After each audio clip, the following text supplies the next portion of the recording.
അധ്യായം 3. അന്ത്യകാലത്ത് ദുർഘട സമയങ്ങൾ വരുമെന്നറിയുക.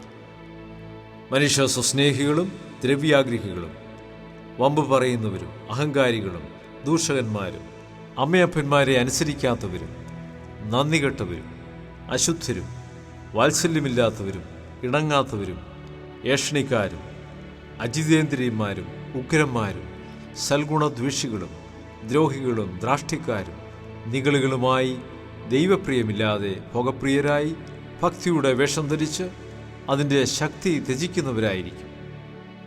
അങ്ങനെയുള്ളവരെ വിട്ടൊഴിയുക.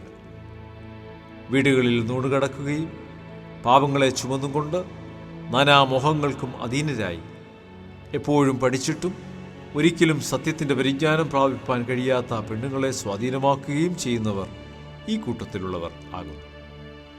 യന്നേസും യംബ്രേസും മോശയോട് എതിർത്ത് നിന്നതുപോലെ തന്നെ ഇവരും സത്യത്തോടെ മറുത്തു നിൽക്കുന്നു. ഇവർ ദുർബുദ്ധികളും വിശ്വാസം സംബന്ധിച്ച് കൊള്ളരുതാത്തവരുമത്രേ. അവർ അധികം അഭിവൃദ്ധി പ്രാപിക്കുകയില്ല. മേൽപ്പറഞ്ഞവരുടെ ബുദ്ധികേട് എല്ലാവർക്കും വെളിപ്പെട്ടതുപോലെ ഇവരുടെ ബുദ്ധികേടും വെളിപ്പെടും.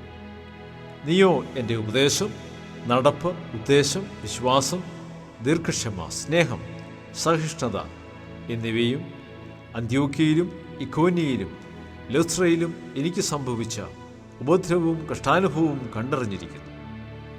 ഞാൻ എന്തെല്ലാം ഉപദ്രവം സഹിച്ചു, അതിലെല്ലാറ്റിൽ നിന്നും കർത്താവിനെ വിടുവിച്ചു. എന്നാൽ ക്രിസ്തുയേശുവിൽ ഭക്തിയോടെ ജീവിപ്പാൻ മനസ്സുള്ളവർക്കെല്ലാം ഉപദ്രവം ഉണ്ടാകും. ദുഷ്ടമനുഷ്യരും മായാവികളും വഞ്ചിച്ചും വഞ്ചിക്കപ്പെട്ടും കൊണ്ട് മേൽക്കുമേൽ ദോഷത്തിൽ മുതിർന്നു വരും. നീയോ ആരോട് പഠിച്ചുവെന്ന് ഓർക്കുകയും ക്രിസ്തുയേശുവിലുള്ള വിശ്വാസത്താൽ നിന്നെ രക്ഷയ്ക്ക് ജ്ഞാനിയാക്കുവാൻ മതിയായ തിരുവെഴുത്തുകളെ ബാല്യം മുതൽ അറിയുകയും ചെയ്യുന്നതുകൊണ്ട് നീ പഠിച്ചും നിശ്ചയം പ്രാപിച്ചും ഇരിക്കുന്നതിൽ നിലനിൽക്കാം.